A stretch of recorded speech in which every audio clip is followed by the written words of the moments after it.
Pax was hungry and cold, but what had woken him was a sense that he needed cover.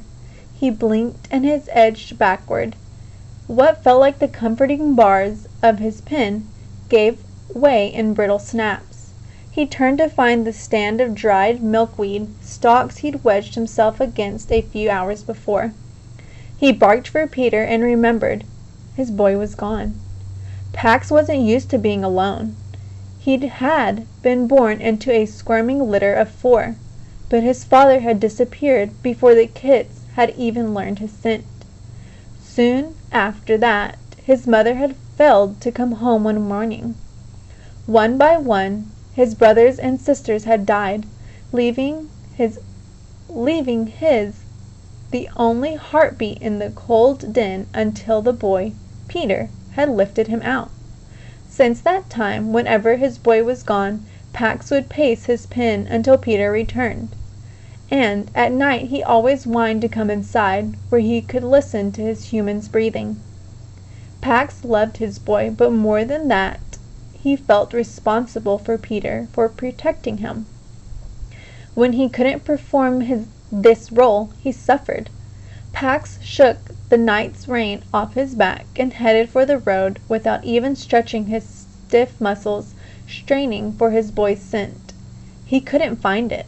The night's wind had swept the ground clean of any trace, but among the hundreds of odors rising in the early morning breeze, he found something that reminded him of his boy. Acorns. Peter had often scooped up handfuls and sprinkled them over Pax's back, laughing to see him shake them off and then crack them to get at the meat. The familiar scent seemed a promise to him now, and he trotted toward it. The acorns were scattered around the base of a lightning-struck oak and a few full bounds north, where he had last seen his boy. He crunched at a few of them, but found only shriveled, moldy nubs inside. Then he settled himself on the fallen trunk, ears trained for any sound on the road.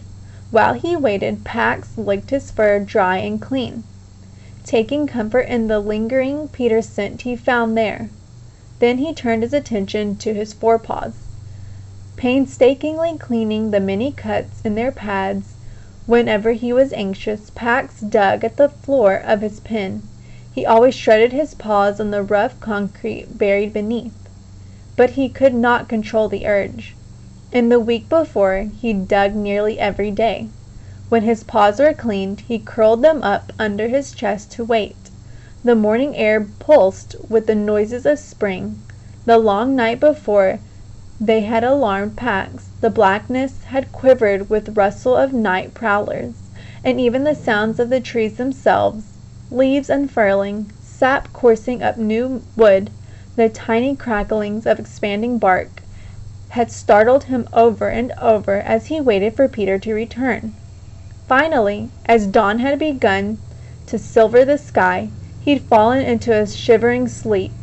Now, through the same sounds called to him 100 times, his sensitive ears pricked, and he almost sprang up to investigate, but each time he remembered his boy and stilled himself.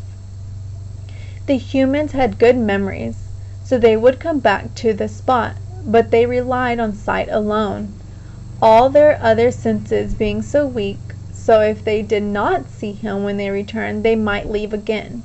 Pax would stay beside the road and ignore all temptations, including the strong urge he felt to head south, the direction his scent told him would lead him back to his home. He would stay at this spot until his boy came for him.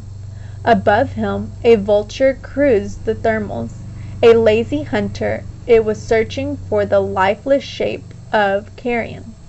When it found the red-furred form of the fox, motionless but giving off no odor of decay, it circled lower to investigate. Pax registered an instinctive alarm at the cool flicker of V-shaped shadow. He jumped from the trunk and scratched at the dirt beneath. The ground seemed to answer with a distant rumble, like a growling heart. Pax stretched high, the danger from above forgotten. The last time he had seen his boy, there had been vibrations like this along this very road. He tore over the gravel shoulder to the exact spot where his humans had left.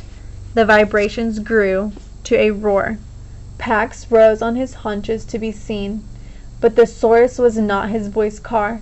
It was not a car at all. As it loomed up, it seemed to the fox to be as large as the house his humans lived in. The truck was green, not the growing green of the trees all around, but a dull olive, a color death might wear when it claimed these trees. The same dull olive of the toy soldier the fox had cached in the milkweed stalks. It stank of diesel and the same charred metal scent that had clung to his boy's father's new clothing. In a cloud of dust and sprayed stones the truck charged past, followed by another and another and another. Pax bounded away from the road. The vulture soared up and away with a single beat of its wings.